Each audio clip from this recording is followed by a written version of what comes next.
नमस्कार। MPY, MAPY, MA Philosophy, MPY-001, Block number 1, Unit number 2, Introduction to Vedas and Upanishad. Objectives. The main objective of this unit is to present a general outline of the origin and development of Vedic literature and its epistemological position in the different philosophical schools of India. Vedas have been held as the primary source of a structured society that is believed to pave way for a religious growth and induce a philosophical quest.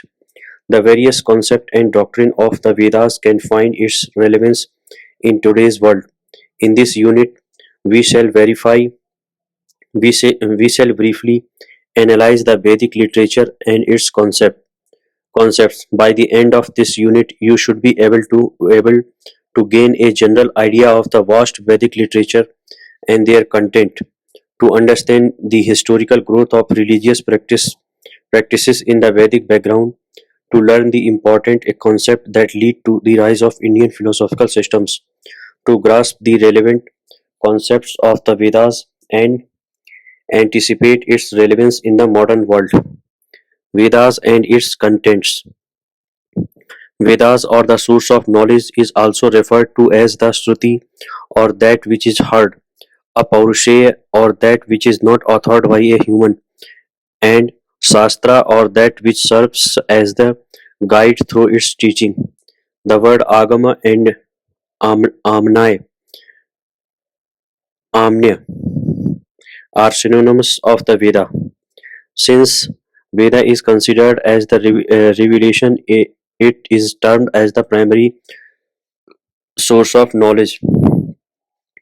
The content of the Vedas that has come down to us for centuries is said to have been heard by the sages in deep meditation, and these sages are therefore known as mantra drashtas, or the seer of the mantras. They transmitted this received knowledge orally to the next generation. Thus, in a generation of oral transmission, the Vedas are preserved. Though we have lost many of the Vedic mantras, we have managed to preserve this tradition to some extent. Moreover, the orally transmitted Vedic mantras are made available in writing too, and the oldest available written literature is considered to be the Rig Veda, even though the written or printed material is not considered as the preservation of the Vedic tradition, since oral practice alone is the method to preserve the Vedas. However, the written records give a wider scope for analysis of the historical development of the Vedic tradition. Let us now briefly see the content of the Vedas. The word Veda generally refers to mantras and brahmanas. Mantras are hymns in praise of gods who are invoked in the rituals, and brahmanas who are or these portions which give various instructions on the performance of rituals. Based on this, Veda is said to be of two kinds, mantras and brahmanas. And an anthology of mantras is known as samhitas, and the brahmana portions are an elaboration and are treated as the commentary of to the samhita portion. The brahmana portion are further divided into three: the brahmanas, the aranikas, and the upanishads. The brahmana portion primarily teach the nature of ritual, yoga, yajna, and thus the word brahmana also means yajna, ritual. The aranikas are so named because it deals with meditation, which are generally taken up while living in forest aranya. The Upanishad reveal the absolute truth, which provides the means to liberation and is popularly known as the Vedanta. Primarily the source with the four portion, namely Samhita, Brahmana, Aryanika, and the Upanishad is known as the Veda, but popularly the ritualistic and meditative portion, or at times only the ritualistic portion, came to be known as Veda, and the philosophical discovery in the Upanishads got a distinct identity. Therefore, we say the Veda and Upanishads, but Upanishads are also part of the Vedas. As to the historical data of the origin and development of the Vedas, we have many divided views among the historians and researchers. However, here we provide a particular view. Number one, age of the Rigveda Samhita, 2500 to 1500 BC. Number second, age of the later Samhitas, Brahmanas and Upanishads, 1500 to 500 BC. Veda is one source with three forms, and that is often referred to as Veda Trayi or three Vedas. The Rig, Yajur, and the Sam are the three Vedas. In such references, the meaning of the Veda refers to the creation, and the three Vedas means the threefold creation of Agni or fire, Rig, Vayu or air, Yajur, and Aditya or sun, Sam. The Atharva refers to the Soma or the essence without which the above three cannot survive. The popular view of this uh, popular view is that the sage Vyasa segregated the Vedic hymns, that is the mantra Sanhitas, into four: Rig, Rig Sanhita, Yajur Sanhita, Sam Sanhita, and Atharva Sanhita, and thus we say there are four Vedas. For a Vedic ritual to take place, it requires four ritik, roughly translated as priests. They are: number one, Hota, one who invokes the deity of a particular ritual by employing the invocatory hymns as found in the Rig Samhitas, and the collections of such hymns is referred to as Rig Veda. This is said to have been taught by Vyasa to Pela. Adharyu, one who performs the rituals as enjoined, and the relevant mantras are in the Yajur Samhita, and the collection of this is known as Yajur Veda, which was taught to uh, Vaishampayan by Vyas. Number third, Udgata, one who sings in high intonation and maintains the rhythm of chanting as given in Samveda, and this is taught by Vyasa to Jaimini. Number four, Brahma, one who takes care of the entire proceedings of the ritual and suggests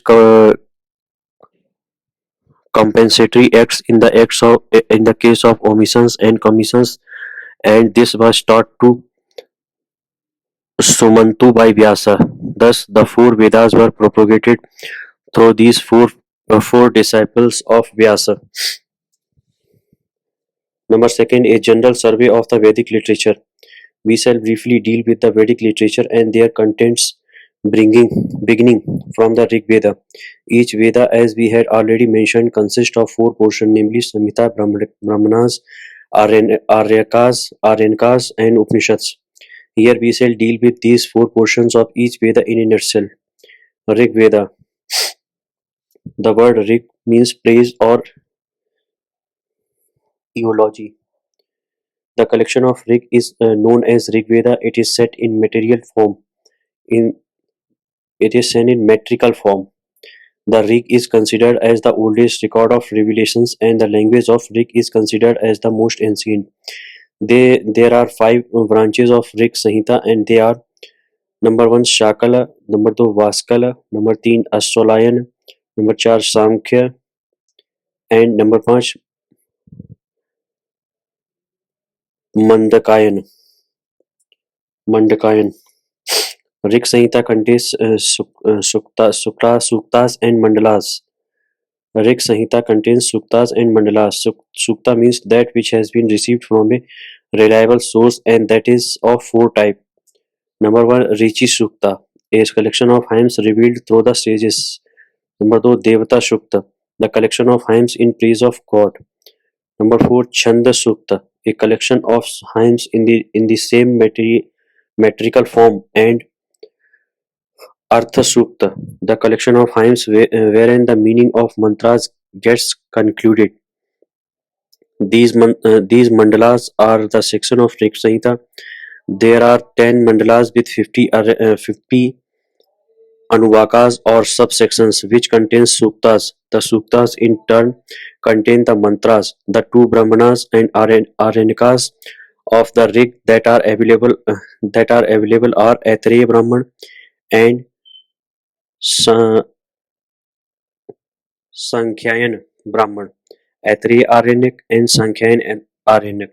The popular Upanishad of the Rig Veda are Kaushitiki and Aitareya Upanishad. Yajur It is widely popular with varied description of yajna or ritual and is found in prose form. There are two divisions of Yajur, namely Krishna Yajurved and Sukla Yajurved. The Krishna Yajur is a combination of mantras and brahmanas, whereas the Sukla Yajur is predominantly mantra portions of the 50 branches of Krishna Yajur. We have today only four branches: Taittiriya, Maitreyi,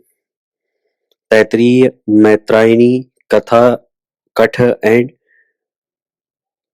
Kapi, Kapilastha Katha.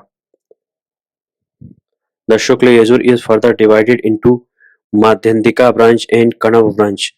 There is only a slight difference in the rendering of the contents of these two branches of Shukla Yajurved. The famous available Brahmana of the Krishna Yajurved is the Taittiriya Brahman, and that of Shukla Yajur is Satpat Brahman.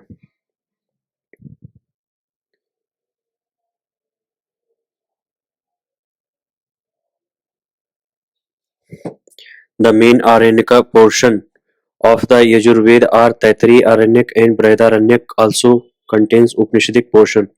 The widely read Upanishad of the Krishna Yajurveda are Kathopanishad and Taittiriya Upanishad. The Upanishads of the Shukla Yajurveda are Brihadaranyak and the Ishopanishad.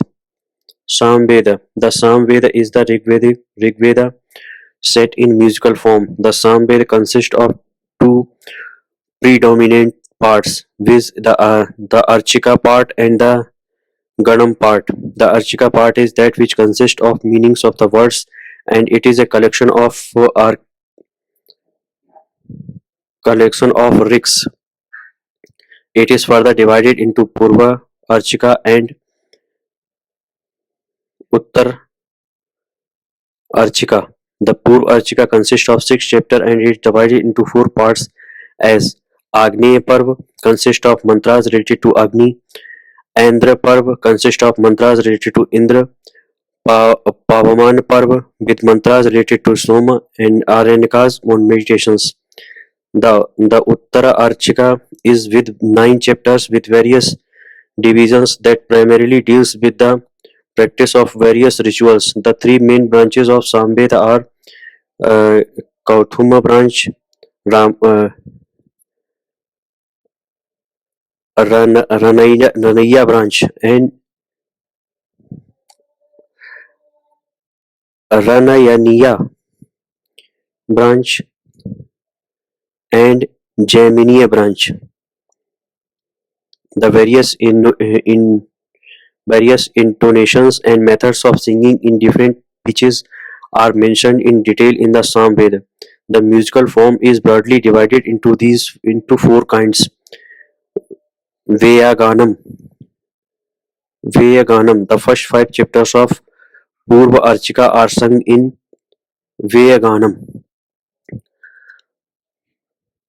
Aranyaka Ganam. The mantras of the Aranyaka portion are sung in Aranyaka Ganam. Number three, Oha Ganam and Oha Ohya Ganam are the musical pattern of Uttar Archika portions. Some of the important Sam Brahmanas are Daivatam, mm, Vamsha Brahmanam, Tandyam, etc. The available one Aranyaka of Samved is the Ta- Talavakara Talavakara Aranyaka. At the end of the Talavakara, we find the Kenopanishad. The Chandogya Upanishad also belongs to Samveda. Atharva Veda. The Atharva Veda consists of nine branches, and we have only two such branches available, namely the Shaunaka branch and the Piplad branch. There are three Samhitas of the Atharva, namely Ashi, Acharya, and Vidhi Prayog Samhitas. The only available Brahmana of the Atharvaveda is the Gopatha Brahmanam. It consists of two parts, Purva Gopath and Uttar Gopath. So far, we have not found any Aranka of the Atharvaveda. The three prominent Upanishads of the Atharva are Prashnopanishad, Mundukopanishad, and Mandukyopanishad. Commentators of the Vedas. The celebrated commentators of the Vedas, especially the Brahmana portion in Sayana, some of the other important commentators to various portion of Veda like Samhita, Aranka, etc. as Iskanda Swami, Narayana Madhava Bhatta, Venkatamadhava, Anand Anand Tirtha, Uvat, Halayud, Anant, and others. The commentaries help us in understanding the import of the Vedic words.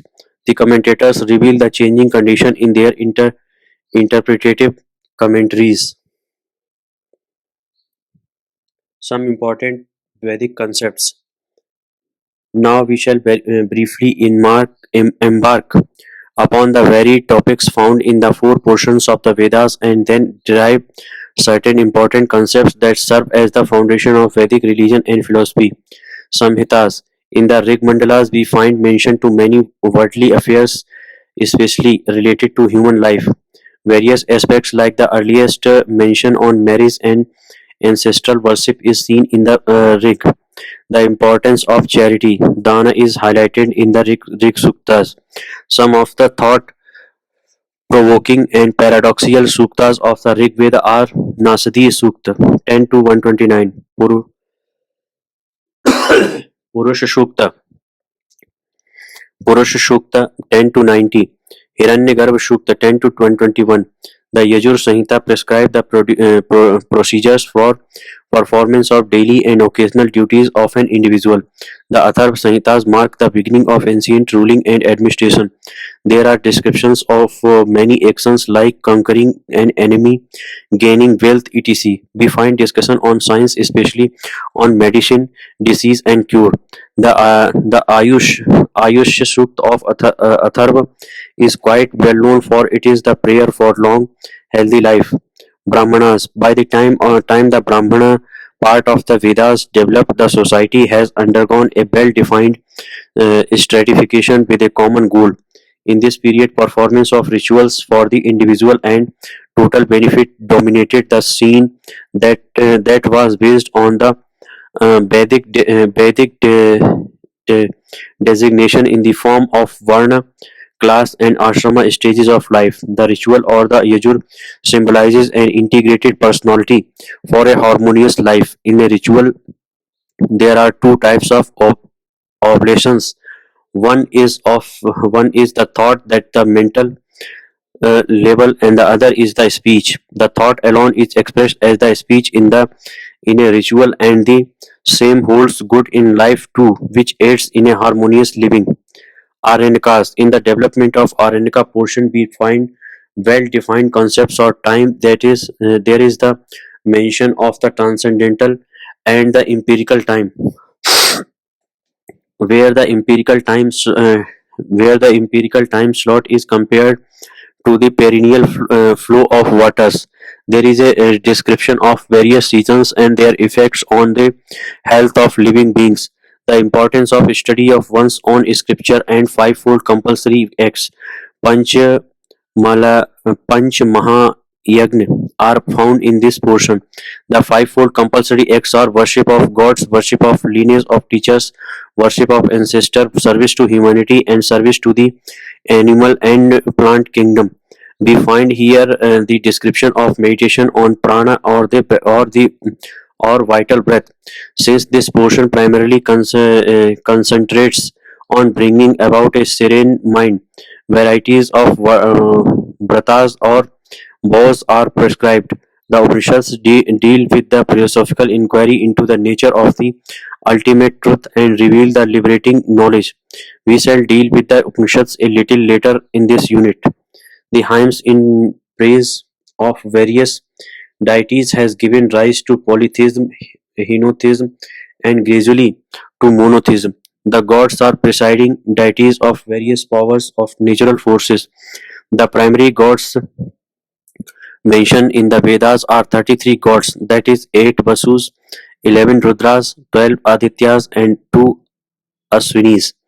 The presiding deity of all gods is said to be Indra.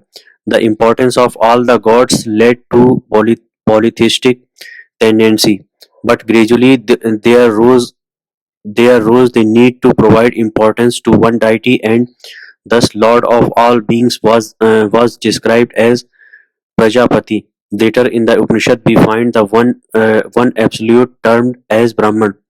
Some important Vedic concepts too.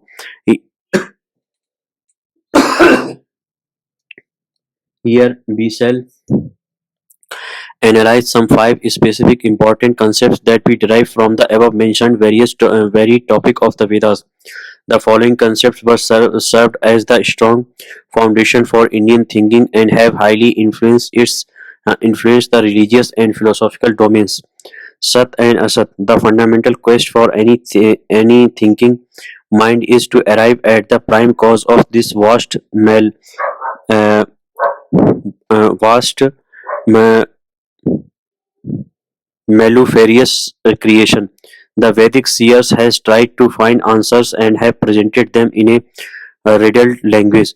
In this connection, the concept of Sat existent principle and Asat non-existent principle are described. We find statements in the Veda that say there are Sat prior to the creation, and there is another statement that says there are Asat prior to the creation. Such statements have given rise to various theories on the cause of creation. For instance, some consider that prior to creation there must be a Sat principle, an existent principle, since from an existing thing alone something can originate. Others hold the view that if there has been Sat prior to creation, there will be the difficulty in stating the cause of that Sat. Hence, it is said nothing Asat was therefore before creation. Now, these two fundamental concepts of Sat and Asat gave rise to divided options, which formed the foundation of Indian philosophical systems in later period. Mutual triads. Another important concept is the mutual triads that has been derived in the Vedas based on the observations of nature and its reaction.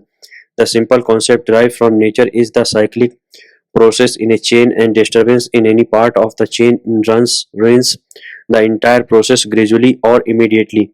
Based on these vital observations, the Vedas present the mutual traits, that is the uh, Adhyatmika, individual, Adhi, Adhibhautik, the universe, and the Adhidevik, the presiding principle. For instance, let us take the five sense organ of knowledge and understand them at these three levels. Adhyatmika, eye, sense of sight; ear, sense of sound; skin, sense of touch; tongue, sense of taste; nose, sense of smell. Adhibhautik, sense object of color; sense object of sound; sense object of touch like hard, soft, etc; sense object of taste like sweet, sour, etc; sense object of smell like fragrance of those, etc. Adhidevik, Surya, sun; Dik, god of directions; Vayu, air; Varuna, water; Aswinis, twin gods. For knowledge to take place, we need a functioning sense organs at the individual level. There must be sense objects available in the external world, and also the need for the grace of the presiding deities.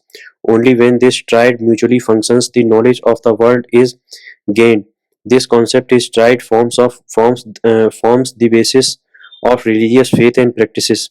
Law of karma. Another vital doctrine that evolved from the Vedas is the law of karma. It is initially referred to as Rit, or the cosmic order, and later termed as Satya, or the invariable truth. Further, it came to be widely known by the word karma. Karma refers to both action and the result of action. It works on certain universal principles according to the Vedas. That is, every action gives result, and every result is reaped through various experiences. The concept of dharma is the primary detriment of karma. Hence, we find lot of importance given to dharma in the Vedas. The karma and dharma are inseparable factors in the rhythmic flow of the universe and all its beings. The ethical and moral codes come under dharma, and the performance of the moral codes as prescribed or its violation, that is dharma or adharma, comes under karma. Here too a cyclic process is indicated wherein one performs karma, reaps karma phalas result, and that again lead to performance of karma. That this chain is said to continue not only in the present birth, but is a chain with countless past births and future births. Thus we have the theory of transmigration. Theory of transmigration. According to this theory, an individual being under the law of karma assumes different physical bodies, that is, takes several births. This concept of the Vedas is embedded in every religious act and ritual. The individual constantly tries to remove the past accumulated adharma demerits and seeks to nourish dharma merit in the present birth, which is believed to determine the future birth. The religion focuses on dharmic living, dharmic living to ensure a safe future birth, whereas the philosophers seek to exit from the cycle of birth and death. Vedic designation. Apart from the religious and philosophical favor, the Vedic society is also designed designed with a hope for a harmonious living. In this view, the Vedas suggest that classification of a society based on the aptitude, guna, and profession, karma, or of the individual, which is known as varna. The other classification is based on the stages of life an individual passes through, and it is known as ashrama. Vedas visualizes the aptitude of the individual broadly as four: knowledge oriented, action oriented, which is again in three ways: action for protection and administration, and action for trading and commerce; service oriented with skilled and semi skilled actions. These four broad aptitudes are essential for any society, and these aptitudes, when designed into a profession in their functioning, would take care of the individual interest and the interest of the society at large. The Vedas group this as Varna and names as Brahmana, Kshatriya, Vaisya, and Shudra respectively. But unfortunately, in the fading of the Vedas, the vision of the Vedas too diminished and took the cruel form of caste system, by which we are unable to free ourselves even in this 21st century from the stand of the different stages of life. Again, the Vedas classifies them into four as the student life, brahmacharyam; married life, grahastham; retired life, vanaprastha; and mendicant life, sannyasam. These four are known as ashramas. The four stages need to not be compulsory depending on the aptitude of an individual. One may move from the first ashrama to the third, and at times to the fourth.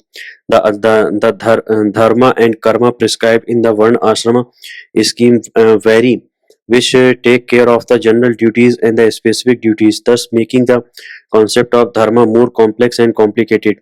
Upanishads. The Upanishads are the prime source of many philosophical conclusions. The word Upanishad can be split at Upanisad, and Upa means approaching the teacher, Ni means for knowledge, Sat to means to attain liberation, or more than 1180 Upanishads. The popular and widely studied are the 10 Upanishads, namely Is, Isa, Ken, Kat, Prashna, Mundaka, Mandukya, Taittiriya, Aitareya, Chandogya, and Brihadaranyaka. We shall briefly see the important doctrines as found in these Upanishads. The Upanishads present Brahman as the absolute reality and the substratum of the universe. Brahmana is revealed as both the material and intelligent cause of the universe. Upanishads employ two ways of defining Brahman. One in its own nature, Swarup Lakshana, that is Brahman as the consciousness, existent, and bliss principle. The second identification is from its accidental attributes, Tatastha Lakshana, wherein Brahman is shown as the substratum of origination, substance, and resolution of the universe. Various methodologies are used by the Upanishads to arrive at the absolute reality, and one such method we find in the Aitareya Upanishad is known as superimposition and negation. Adhyarop and Apavad. The world and its objects are superimposed initially, and after the revelation of the known difference between the effect and its material cause, the world is negated as non-existent in the substratum. Further, there is there is the description of the world, the individual self, and the creator of the universe in the Upanishads. The method of moving from the gross to the subtle is employed in the Taittiriya Upanishad. Here, the nature of self is analyzed, beginning from the gross physical body, leading to the subtlest consciousness. Some important images like the chariot and bow arrow are presented in Kathopanishad and Mundakopanishad respectively. The Upanishads uniformly present the triple means to a seeker of truth. They are listening to the scriptures, Sravana, Sravana, pondering on the teaching so as to remove doubts and misconception, Manan, and dwelling on the teachings, Nididhyasana. Mostly the Upanishads are set in a dialogue between a teacher and a disciple, and the teaching is gradual and progressive. The various Upanishads consistently deal with one subject matter of that absolute truth. Let us sum up. Vedas, or the source of knowledge, is also referred to as the Shruti. The content of the Vedas that has come down to us for centuries is said to have been heard by the sages in deep meditation, and these sages are therefore known as drashtas, or the seer of the mantras. The word Veda generally refers to mantras and brahmanas. Mantras are hymns in praise of God who are invoked in a ritual, and brahmanas are those portions which give various instructions on the performance of rituals. The Aranyakas deals with meditation, which is generally taken up while living in forest uh, aranya. The Upanishads reveal the absolute truth which provides the means to liberation and is popularly known as the Vedanta. The Vedic literature is vast with several branches and sections. The Vedic concepts and doctrine have highly influenced the religious and philosophical thinking of India. Some of the concepts are the defining of Sat and Asat. The most influential concepts are the law of karma and the concept of dharma that reflect the social condition of Vedic period. The Upanishads employ two ways of defining Brahmana. One in its own nature, Swarup Lakshana, that is, Brahmana as the consciousness, existent, and bliss principle. The second definition is from the accidental attributes, the Tatastha Lakshana, wherein Brahman is shown as the substratum of origination, sustenance, and resolution of the universe. The Upanishads uniformly present the triple means to a seeker of truth. They are Sravana, Manana, and Nididhyasan. Mostly the Upanishads are set in a dialogue between a teacher and a disciple, and the teaching is gradual and progressive. Keywords: Veda, source of knowledge; Samhita, a collection of mantras or suttas; Brahmana, the portion which prescribe rules and regulations for rituals; Aranyaka, it gives the detail of meditations; Upanishad, it concludes the philosophical quest. Thank you.